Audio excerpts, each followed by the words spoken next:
అతి పిసినారులు. గుంటూరులో రామయ్య సోమయ్య అనే ఇరువురు పిసినారులు నివసిస్తూ ఉండేవారు. వీరి గురించి ఇరుగు పొరుగు ఊరి జనాలంతా కూడా చెప్పుకుని నవ్వుకునేవాళ్ళు. రామయ్యకు ఒక్కడే కుమారుడు, సోమయ్యకు ఒక్కతే కుమార్తె. ఇరువురు పెళ్లి ఇడువారే. వీరి వీధిలో నివసిస్తున్న ఓ పురోహితుడు సోమయ్యను కలిసి, అయ్యా, అమ్మాయిని ఎక్కడో దూరాన ఇచ్చి పెళ్లి చేసేదానికంటే మీ కులస్థుడు రామయ్య గారి ఏకైక పుత్రుడు సుందరానికిచ్చి పెళ్లి జరిపిస్తే అమ్మాయి కళ్ళెదురే ఉంటుంది కదా, రామయ్య ఆస్తి మీ ఆస్తిలో కలిసిపోతుంది అని సలహా ఇచ్చాడు. పూజారి ఇచ్చిన సలహా నచ్చిన సోమయ్య రామయ్య వద్దకు పూజారిని పెళ్లి విషయం తెలుసుకురమ్మని కబురు పంపిస్తాడు. అయ్యా, రామయ్య గారు మన సుందరానికి పెళ్లి సంబంధాలు చూస్తున్నారని విన్నాను. మన సోమయ్య గారి ఏకైక పుత్రిక లక్ష్మిని సుందరానికి చేసుకుంటే అతని ఆస్తి అంతా మీకే చెందుతుంది కదా అని చెప్పాడు పూజారి. అందుకు అంగీకరించాడు రామయ్య. మంచి రోజు చూసుకొని తన కుమారుడితో సోమయ్య ఇంటికి పెళ్లి చూపులకు వచ్చాడు రామయ్య. సాధారణంగా ఆహ్వానించాడు సోమయ్య. ఎండలో నడిచి రావడం వలన చెమట పట్టిన శరీరాన్ని చూసుకొని ఫ్యాన్ స్విచ్ వేయబోయాడు పూజారి. పూజారి గారు ఆగండి, ఫ్యాన్ ఎందుకండి, కరెంటు దండగా, ఇలా వచ్చి కిటికీ వద్ద కూర్చోండి, చల్లటి గాలి వస్తుంది అన్నాడు సోమయ్య. అతని పిసినారితనానికి నవ్వుకున్నాడు పూజారి. సోమయ్య పొదుపుకు లోపలే సంతోషించాడు రామయ్య. అమ్మా లక్ష్మి, రామయ్య బావగారికి విసనకర్ర మంచినీళ్లు తీసుకురమ్మా అంటూ ఇంట్లోకి కేక వేసి, బావగారు గతికితే అతకదంటారు, అందుకని భోజన పలహారాలు ఏర్పాటు చేయలేదండి అన్నాడు సోమయ్య. అవును అంటూ తల ఊపాడు రామయ్య.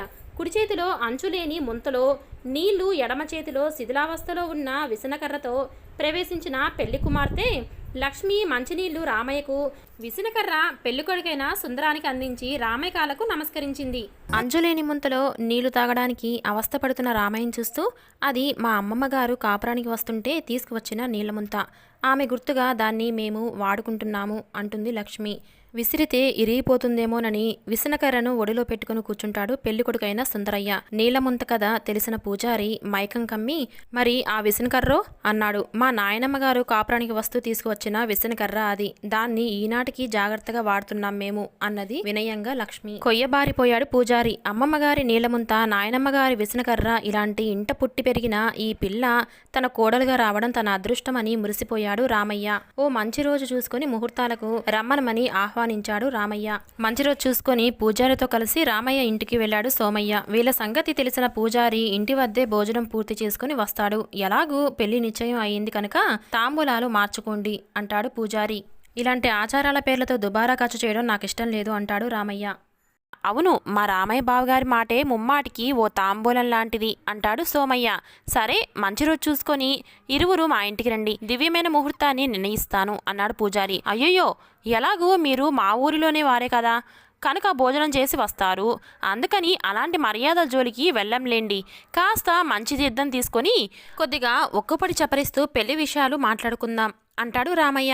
ఓ చేతిలో ఒక్కపడి డబ్బా, మరో చేతిలో మట్టి ముంత టేబుల్పై పెట్టి వెళ్ళాడు సుందరం. బొడ్లో నుండి తమలపాకులు తీసి సున్నం రాసుకున్న పూజారి 4 ఒక్క పలుకులు నోట్లో వేసి నమలసాగాడు. రామయ్య బావగారు, ఒక్కపడి ఎంత ఖరీదు, ఎందుకు ఇలాంటి దుబారాలు, ఇప్పుడు ఈ ఇంట మర్యాదలు జరగలేదని మిమ్మల్ని ఎవరన్నా అనుకుంటున్నారా అంటూ ఎంతో బాధపడసాగాడు సోమయ్య పూజారిని చూస్తూ. బావగారు, ఈ ఒక్కపొడి మా తాతగారి కాలం నాటిది, మా తాతగారు ఓ జమీందారు వద్ద పనిచేశారు, అప్పుడు సంపాదించిన ఒక్కపొడి ఇది, మీ తాతల కాలం నాటి ఒక్కపొడి ఈ రోజు వరకు ఎలా ఉంటుంది అన్నాడు పూజారి తాంబూలం మింగుతూ.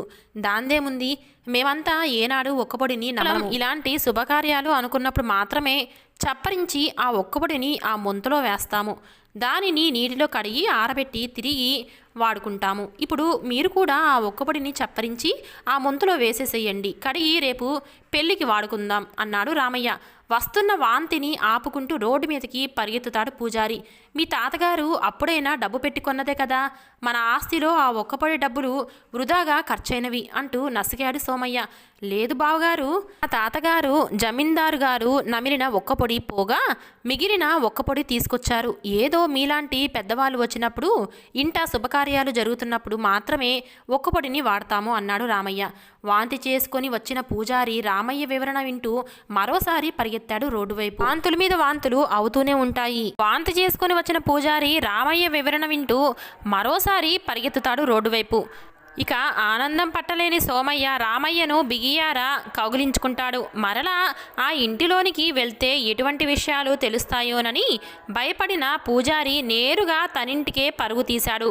చదివారుగా బాలలు, 32వ తేదీన రామయ్య సోమయ్యల విందు భోజనం ఉంది. అందుకు మీరంతా తప్పకుండా రావాలి సుమా. అర్థమైందా మీకు? 32వ తారీఖు విందు భోజనం. పదండి అయితే మరి వెళ్దాం.